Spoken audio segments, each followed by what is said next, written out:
Hey guys, I am back under the C8 today, and I wanted to get under here and make some alignment mods. I took it up to Firestone, which is a national tire installer chain, and I had the alignment done up there. And honestly, I should have researched it more before I went up there on how to do the alignment on this car. I saw these eccentric bolts for the caster and camber. This is the front, and of course the tie rod up there. Kind of just like a regular car, and I didn't think too much of it. They looked pretty accessible, and I took it up there. Now, once we got up there, we loaded up the software on the Hunter alignment rack. And it told us that this front bolt of the lower control arm on the front is your camber. And the rear, that means the rear would be your caster. But in order to access the front bolt, here's the nut on the back. The bolt head is going to be on the front or the other side of this bushing.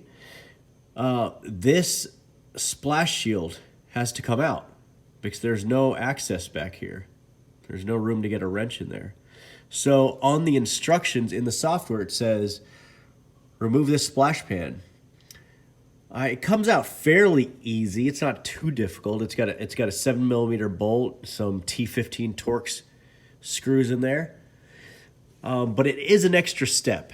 And of course, there's not many people that like to do extra work and get the same amount of money for it. So there was some whining and crying that happened with the alignment tech this morning.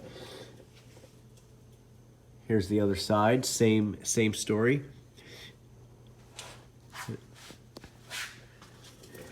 So after I got the car home, we got it all aligned. After I got it home this evening, I purchased a lifetime alignment at Firestone. What that means is, as long as I own this car, alignments will be free. So with free warranty alignments going here on out for as long as I have this C8, I wanted to make it a little bit easier for not only the tech, but also on the splash shields back here, the screws and bolts that have to keep coming out. And if you make anything easier for someone, they tend to do a better job for you. So what I decided to do is these splash pans, they've got air spats that direct airflow down under the tire as you're driving. And that's the lowest, these spats here are the lowest point of the car. And if you look close, I mean, it's hard to keep them from not scraping. They are scraped up a little bit. And it's just a triangle piece here, so it was already damaged, and I'd be surprised to find any C8 out there that doesn't have a few scrapes on this. But they always scrape, lowest point of the car. They're kind of expendable anyway. They're not too expensive if you ever wanted to buy new ones. So what I decided to do was cut a access hole in the bottom of it. Now what this access hole will allow us to do is get to this bolt head. This is the eccentric bolt. So now we can put a wrench on there, and we have the swing we need to fix our camber without removing any extra parts. So if you look up in that hole, guys, there's not a whole lot up there. There's really nothing right behind it that this splash pan is protecting. It's going to mess with the airflow a little bit and how it was designed from the factory. I'm not going to, but if someone wanted to cut this channel for the alignment, I guess ideally you could have this channel and then rivet a strong piece of rubber into this and flip it back here so it kind of helps keep that airflow and how it's designed from the factory.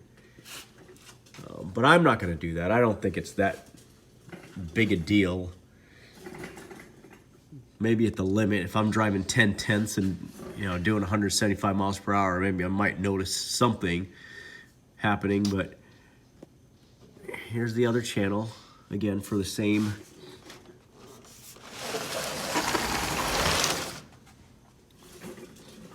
eccentric bolt on this side. You put a wrench on there, you loosen the nut, you turn this eccentric head, and it moves the lower control arm in and out, which fixes your camber. So the whole point here is to get in there easily for an adjustment without having to remove a bunch of panels. Now the back on the C8 is kind of the same story.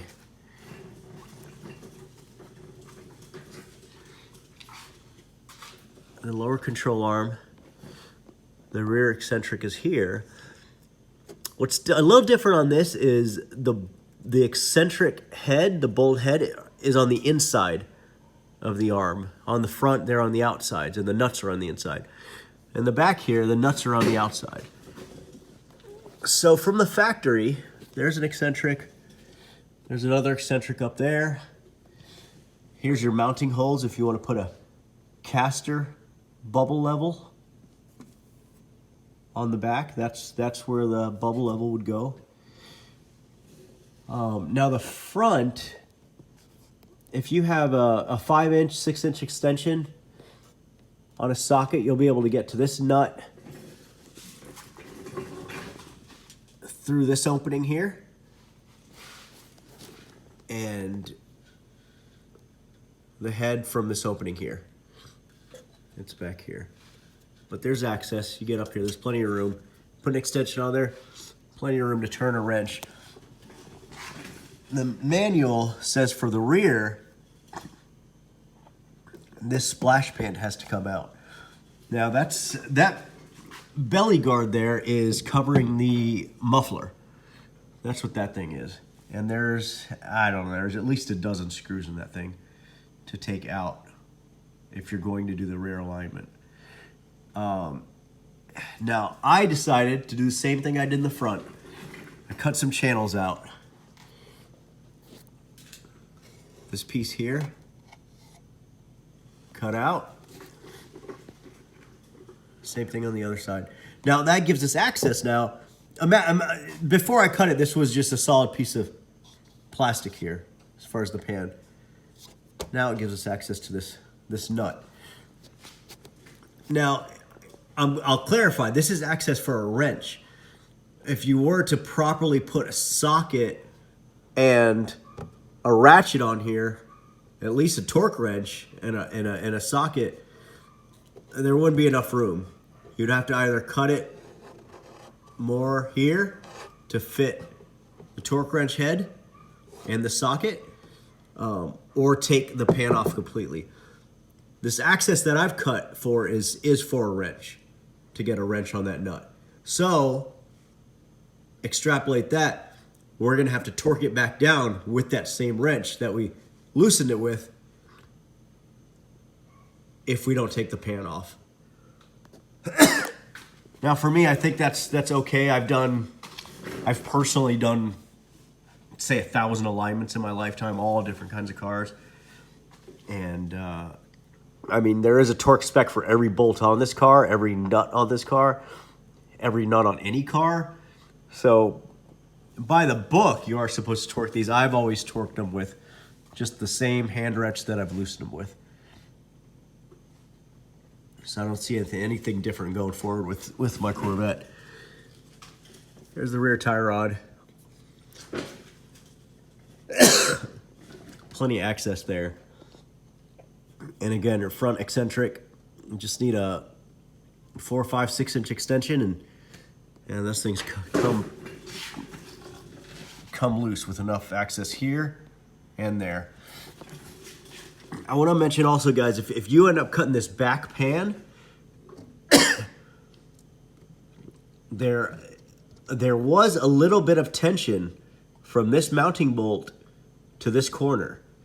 There was a little bit of tension in the plastic here. So as soon as I cut it, it got a little bit, I'm not going to say floppy, but it definitely weakened it a little bit on this corner. See how easily I can move it up and down with my finger? Same thing on this side. As soon as I made this first cut, I saw this piece here jump up just a little bit. You know, just 1/8 of an inch, it jumped up, which means there was tension from this bolt to that corner. And then once I separated the two, made a cut, I saw this piece lift 1/8 of an inch. Now, I don't anticipate any problems with this as far as road noise and air deflection, any of that. If I do find any of that, I'll buy a new muffler cover pan and put it on there. But I really don't foresee any of that. I mean, it's not flimsy plastic. This stuff's pretty thick. It's just there's no connection point between here now. So yeah, it weakened it slightly, but it's just slightly. Overall, it's still the same piece of plastic that was there. So that's what I decided to do on the Corvette, guys. I want to make these alignments easier for the tech, make the tech happier. There's less stuff to take off and bolts to strip and bolts to lose under here.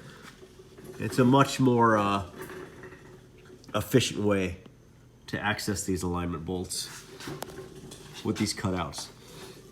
So if you choose to do that, it's not a lot of plastic you're losing.